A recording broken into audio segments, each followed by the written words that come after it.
This is part 2 of 2. Welcome to RoCo Talks. I'm your host, Joe Girdler. We have a special guest today. It's Mayor Karen Alexander of Salisbury, North Carolina.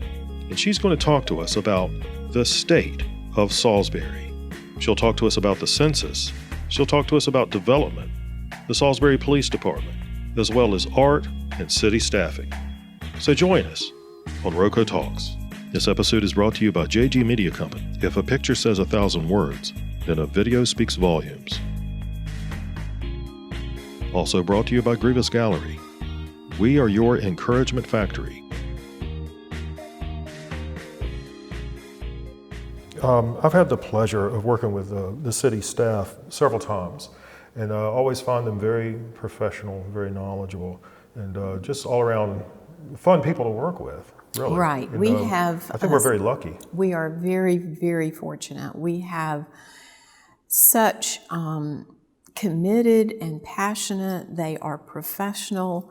They're always going for new certifications within their job title area. There's lots of ways that people can ask for additional education, whether it's a leadership education or a new certification within their department. And that goes from the leadership down to every employee. That's wonderful. So we believe in professional development. We think that it's a way that we can become more efficient and effective and leverage the taxpayers' money to the maximum benefit. Right. How do we attract and get the best? How are we going to keep doing that, though? Well, we get a lot by referral, and we get some because husbands or wives come here in another field and their spouses have the experience and the knowledge that we need. And so we've been able to do that. The other thing that we do is very often we do benchmarking. And we go out and compare ourselves to other cities of our size. And that first question that you asked me, where we fit, and I can tell you from those benchmark numbers that we're very high on the scale in terms of even with our police department, our fire department. Every department has benchmarking to make sure that we are the top of in terms of educational opportunities, pay, benefits. We look at all of that. Healthcare benefits. We also have one of the best healthcare policies because we wrap that around individuals and we give them opportunities to select how they want to spend their health care dollars in terms of do they need additional for their family. Those are options. Even within, they have opportunities to reduce the amount of their policies or to, I should say, more not have those policies go up in the future because they can opt into health opportunities to lose weight, to stop smoking, and all of those bring their family down in terms of the cost. Brings their cost of health care down. Speaking of staff again, crime has always been a big issue the last several years. Right. I grew up here. Right. I've seen tremendous changes. Right. Most changes have been good changes, but one change I've noticed is the level of crime. Well, actually, I'm happy to report we are at a 20-year low in violent crime this year. Good. Now, during that 20 years, we've had a downward trend the whole time, but we had a bit of a going up in 2015, 2016. And the reason for that is that we lost a 25-year police chief. And it took us, because we had such high standards and we knew what we wanted in a police officer or police chief position, that it took us about 18 months to fill that. So during that time, we actually implemented a program where we worked with the Sheriff's Department, the SBI, the FBI. We had some of the deputies trained to do work in our community on a part-time basis to fill in, because we had a lot of retirements. And then council during that time, 2016, 2017, voted to increase the police budget, department budget, to by $1,500,000. That allowed him to do new programs, to train officers, to increase the pay to our officers, because what we were doing before then was becoming a training ground.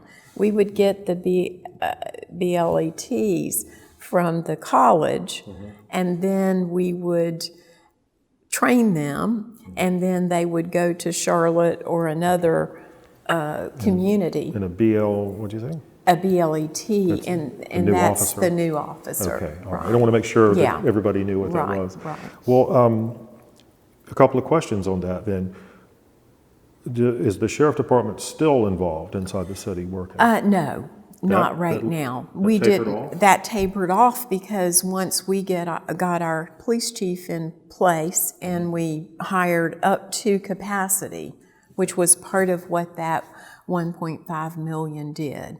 It was across the board in terms of improvements. It was how we do policing. Our model is that we have a police officer for every neighborhood and a neighborhood for every police officer. And is he still at full staff? Right, and he's still at full staff. Now, obviously, if you ask him at the end of any month, that could,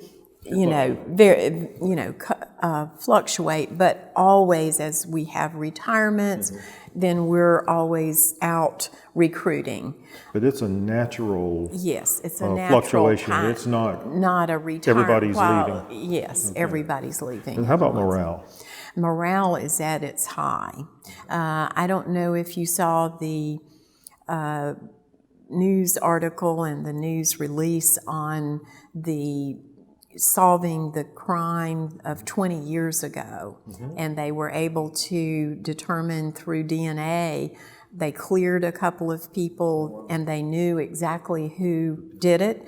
Now, unfortunately, the perpetrator of the crime had already died, but that was wonderful for that family because it actually cleared a family member. It's not just numbers, though. It's how you're policing. It's how you're policing. And it's a whole philosophy. Yes, it's a whole philosophy. We also have just implemented a bicycle process where we're training police to be on the bicycles, and we have a grant that came through local businesses, and they bought the 12 or 15 bicycles. You've been mayor before. Yes, this is my term. second term. It's not consecutive. It's consecutive, but I served 2016, 2017, and then I served on council 2017 or 2018, 2019, and then I'm back as mayor. Why do you like being mayor so much? Well, I really enjoy the ability to help set policy, and of course I have to work with all of my council members, and I enjoy that process, is bringing everyone along, letting them know, also having tremendous input from everyone. And I think when we go through our goal setting and it is inclusive, then everyone's working toward a common goal, and therefore we can accomplish a lot more. I spend a lot of time on looking for grants, working with both the state representatives as well as the national representatives in terms of U.S. congressmen and senators. I've been to Washington twice already. this term, and I'm headed there again early next week. One of my other favorite things is to honor our citizens for great work that they do. And we're so lucky in our community that we have all of these boards and commissions that give of their time and efforts, and they are always working on behalf of all the citizens. And so I love to do that as well. And to promote our Public Arts Committee with all of our public art. And that one, while I was mayor the last time, we got a national award on it. We do have a lot of artists here. We do. It's an arts community. And we have this fabulous, ever-changing, every year public art show, the sculptures that you see. Very colorful, very diverse. And we have a diverse group that picks those. Is art important to you Very personally? important to me personally, yes. Do you think it helps the city to have that emphasis on art? I do. I think that it's a quality of life issue. It's a tourism issue. I see people regularly at this, near my building here where my architecture firm is, they're walking around with their phones and they're being able to access AutoCast. And those tell them information. And I see grandparents, both grandmas and grandpas, taking their little children away around and looking at the art. And I see moms and dads, brothers and sisters. So it's really exciting to see the amount of interaction that happens. Yeah.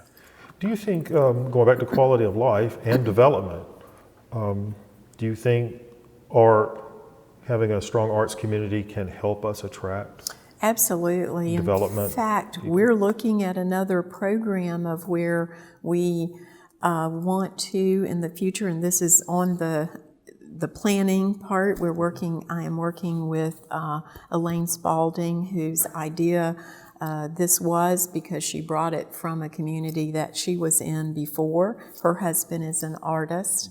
And it's an artist relocation program. So we're encouraging artists from other areas to come look at ours.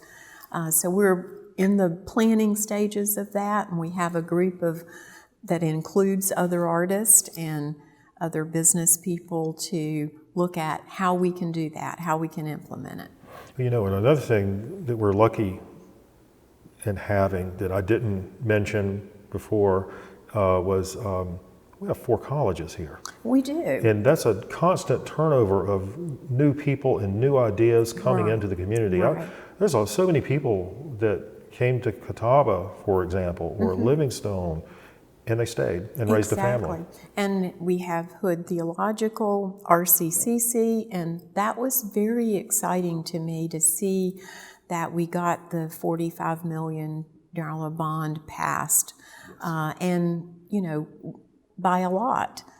So that was very exciting because that helps us to align everything from our K through 12 with the CTE program, which is, you know, looking at doing trades now and helping those students with early college opportunities to go and take classes. Then we have working with RCCC and Catawba College. They are aligning their curriculum so that no student will lose anything going from RCC to Catawba. And that's very exciting to see that. And we're working with other communities. One of my focuses for my term this time is also working on prenatal to pre-K. Those are the most critical years of development with children.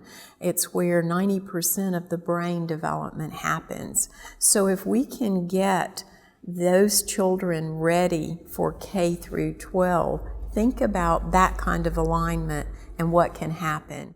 Mayor Alexander, I want to thank you so much for being on the show. You're very welcome. Thank you for the opportunity. And thank you for letting us shoot in your room. Oh, you are very welcome. Thank you.